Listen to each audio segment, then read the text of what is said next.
last night in New Hampshire primary yesterday. We were so honored that he's making this his first stop right after that huge win. Huge. So please welcome Senator and presidential candidate Bernie Sanders.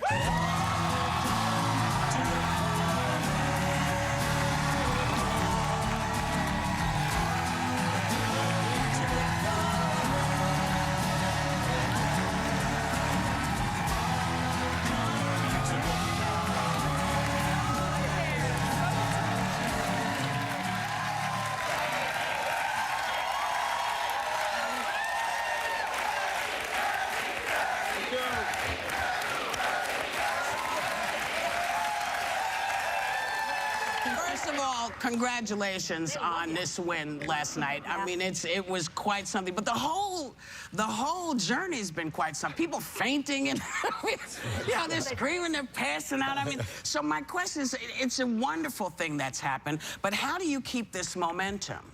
How do you go to, I don't know, Nevada? How do you go to the Carolinas? How do you keep this going? Yeah. With a lot of effort, I'll tell you. There's a lot of hard work in front of us. But I think the message that we're bringing forth, that this country is supposed to be a nation of fairness. And we're not seeing that fairness right now. We have massive levels of income and wealth inequality. The 20 wealthiest people in America now own more wealth than the bottom 50%, 150 million people. As I go around the country, we're finding kids who leave school $50,000, $100,000 in debt. That's crazy. It is. We are punishing people for trying to get an education. What sense is that? I was telling you before, which I've said on the show, that when I went to college, this is how old I am, it was $24 a term at Queens College. Wow. No, that's right. That was free. That's free. And you had schools like the University of California, one of the great public university systems in the world, virtually tuition-free. Yeah. Today, you go to Germany, you go to Scandinavia. I was at a meeting once, and I said, well, in Scandinavia, college education is free. And some kid from Finland raises his hand. You're wrong. They pay us to go to college.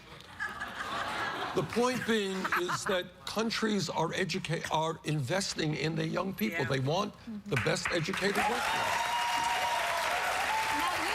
You said last night that Wall Street is running the country. Yes. And that you implied that Hillary is tied to big banks and people are tired of the greed. Do you think that some of the votes you got in New Hampshire were from people just tired and not wanting to vote for Hillary? Let me give you an example. Everybody here knows that the greed and recklessness and illegal behavior on Wall Street drove this country into a horrible recession, right? 3 weeks ago, Goldman Sachs, one of the large financial institutions in the country, reached a settlement with the federal government for $5 billion. Okay? How many people in Goldman Sachs will now have a criminal record? Zero. Some kid in New York City picked up with marijuana today will have a police record for the rest of his life. But if you're an executive on Wall Street whose illegal behavior helps destroy the economy, hey, not a problem. And I think people are upset about that. You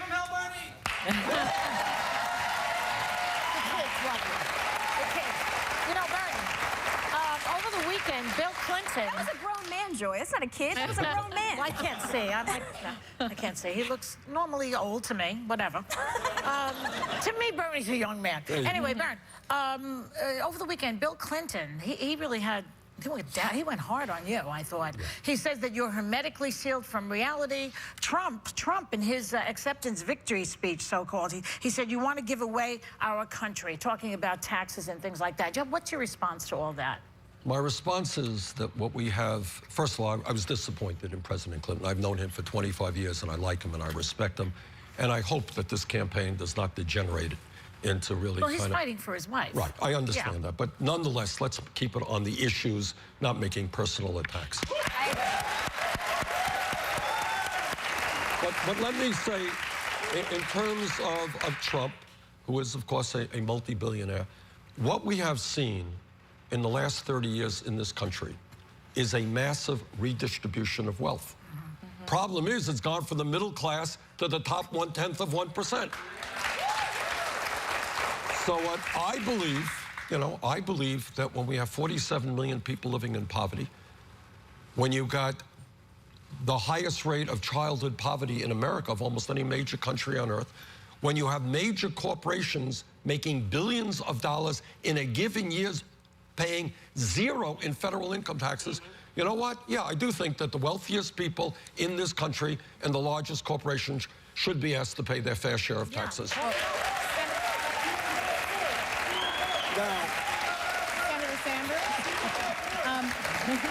Senator Sanders, guns and gun violence in our country has become one of our nation's biggest problems.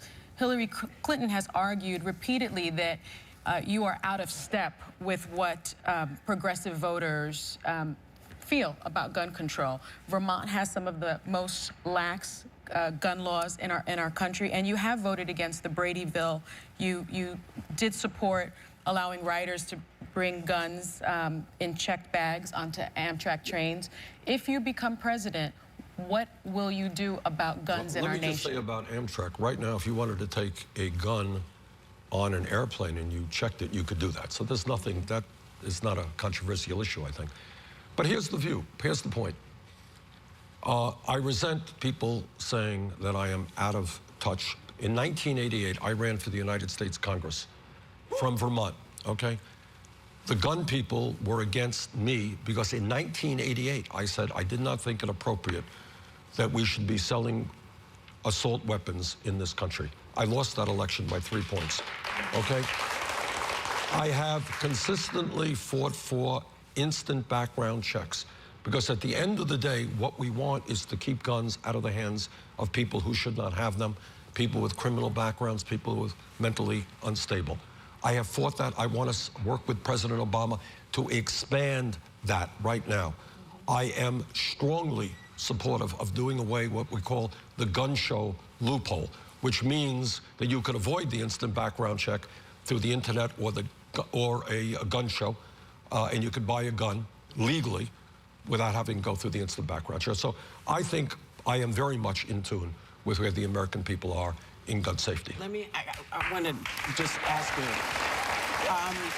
And by the way, I have a D- voting record from the NRA. That should say something. So now,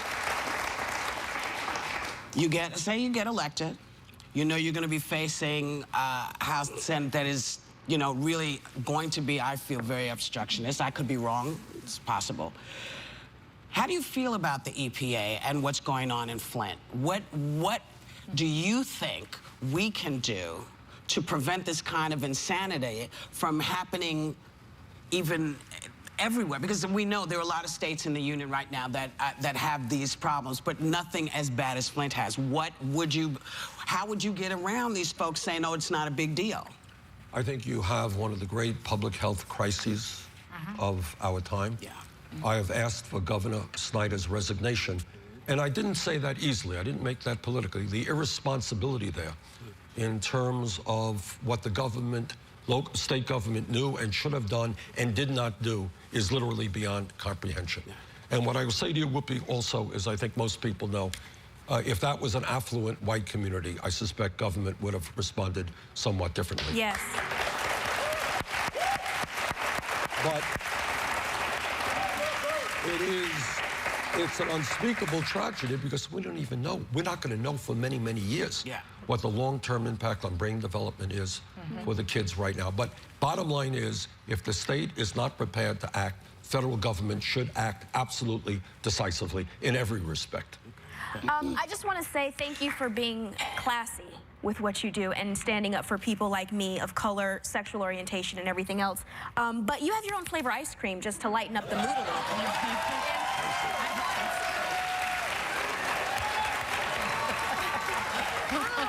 Are you lactose, Bernie? Are you lactose? No, I'm not. Okay, let's see. All right, I'm tasting this for the very first time. All right, let's start with this. Chocolate. So it's called Bernie's Yearnings, and this Bernie's Yearnings. It's Bernie's Yearnings. Ben and Jerry created one just for you, and we had to show this.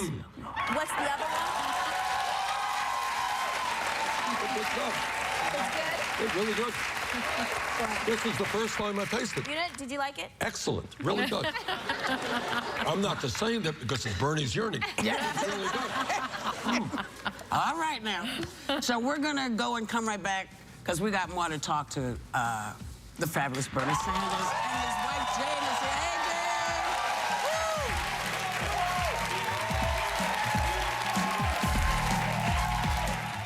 Back with Senator Bernie Sanders. Okay, that's funny.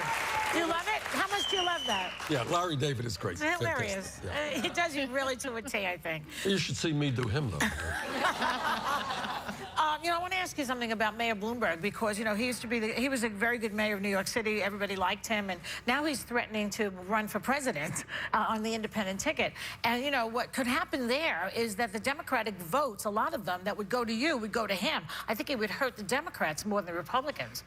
Can you live with that? I mean, what are we supposed to do about that? Well, I couldn't live with that if the result was that we elected some right-wing Republican to become president of the United States. So I would hope Mayor Bloomberg would give some thought to that.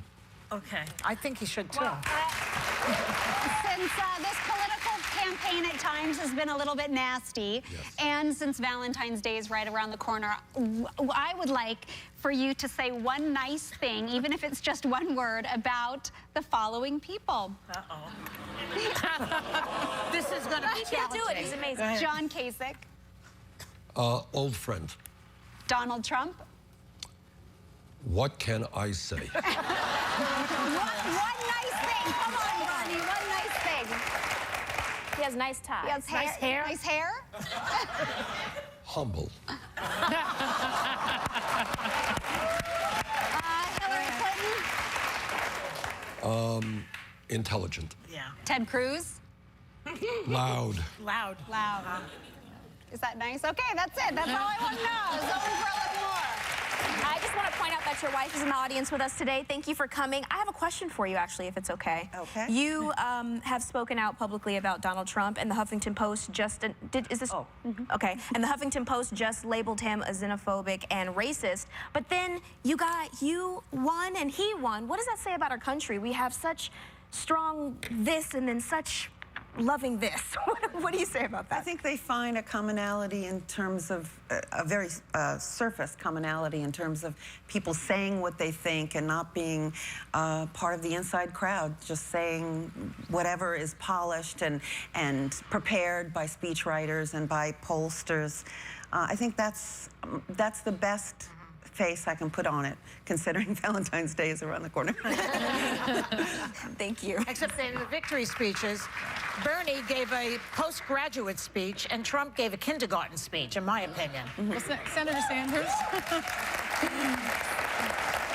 Senator, we've learned or have heard that you met with Al Sharpton this morning for breakfast at Sylvia's restaurant in Harlem. What'd you order?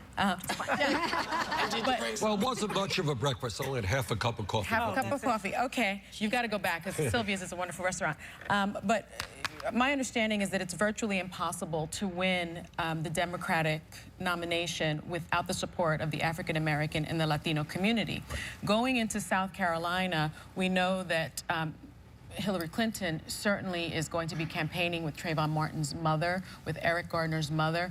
What do you intend to do to reach out to the African American community and stir up that support base, which you will need to get the nomination? Well, we have a long list of really well-known African-American leaders. Keith Ellison, Congressman from Minnesota, Ben Jealous, former head of the NAACP, Nina Turner, former state senator, Cornel West, one of the great public intellectuals in this country. So we have a lot of support within the African-American community. But I think most importantly, I think the reason we'll do well is our views on criminal justice in this country, and that is we have a broken criminal justice system.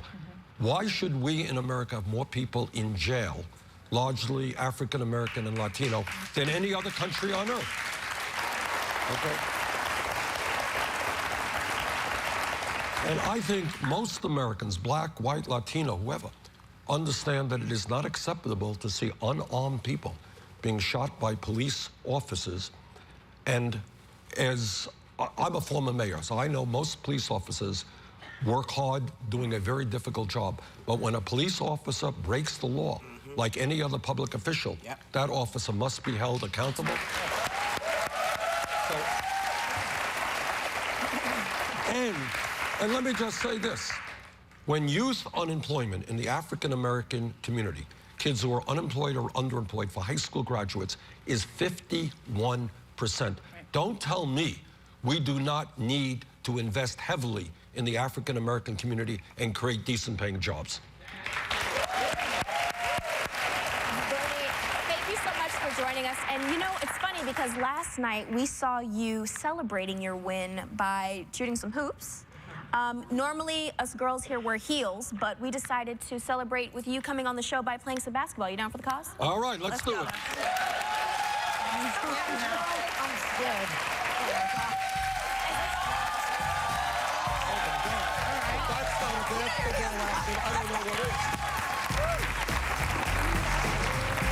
Everybody got on heels today. I don't play basketball.